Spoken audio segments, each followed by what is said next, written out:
You're traveling through another dimension, a dimension not only of sight and sound, but of mind.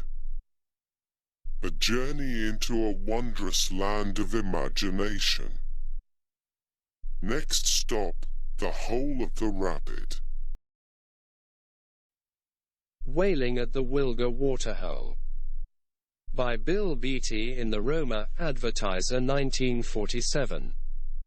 Various theories and conjectures can be offered, but never substantiated, regarding the Wilga Waterhole and the terrifying screams that have come from it for so many years.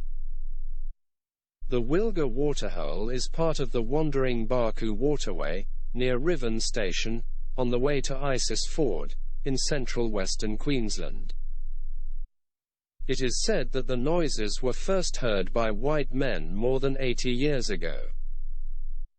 In any case, the records of this uncanny phenomenon are numerous.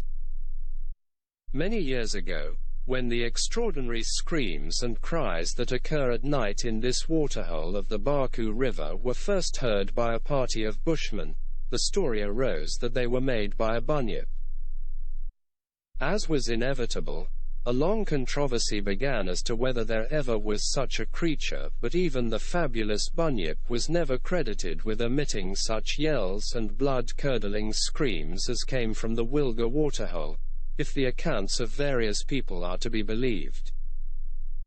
The story is consistent, always nothing but a series of terrifying, fiendish yells and screams arising suddenly and dying away mysteriously to silence.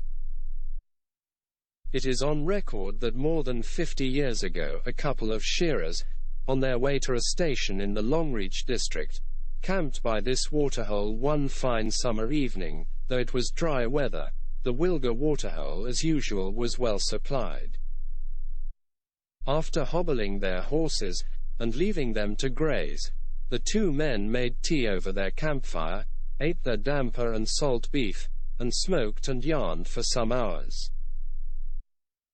The fire had nearly died down, the men began to yawn, and there was an uncanny stillness. Suddenly there came a soft, distant wailing that grew rapidly nearer and louder.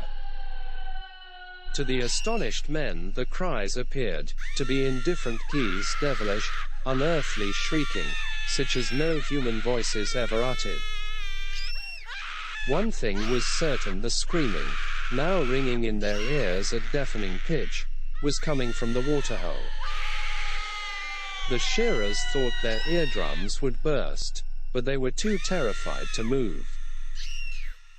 Then, to their fervent relief, the shrieking diminished in volume until it was merely a weird wailing. Moments later, it ceased utterly, and once more the bush was deathly silent. Throughout it all, not a ripple or movement marked the surface of the lagoon from whence the noises had emanated. Without waiting for the dawn, the shearers caught their horses and rode off. When the men told their story at the shearing shed, it was received with derision by most, but others mentioned that the Wilga Waterhole was a notorious spot, and that the Aboriginals always avoided it. Some of the old shearing hands said that horses were scared of it, and some drovers admitted that they never could get cattle to rest there. There were instances where cattle driven from distant parts had arrived there almost exhausted, but had stampeded at sundown. There and then a party of visiting shearers decided to camp by the waterhole and brave the devils, ghosts, bunyips, or whatever the unknown were. The men took every precaution to see that they would be the victims of practical jokers or bush humorists. They had scouts posted whilst they sat around a roaring log fire, swapping yarns and reminiscing and drinking billies of tea. Once midnight had passed, the men put away their pipes and, with many a wisecrack about the silent spook, settled themselves in their blankets. It was a soft, low wailing that first reached their ears. But before they were on their feet, it had increased to a yelling, screaming pitch such as each man knew was never uttered by bird, beast or human.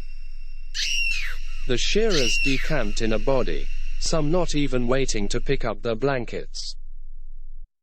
Of the many theories that have been formed as to the origin of the unearthly noises, one is that they are caused by a subterranean channel. The channel perhaps connects the Wilga to others, and, under certain conditions, when the water rushes through, it causes the shrieking and yelling. Nevertheless, an exhaustive examination has failed to prove this theory or, for that matter, any other.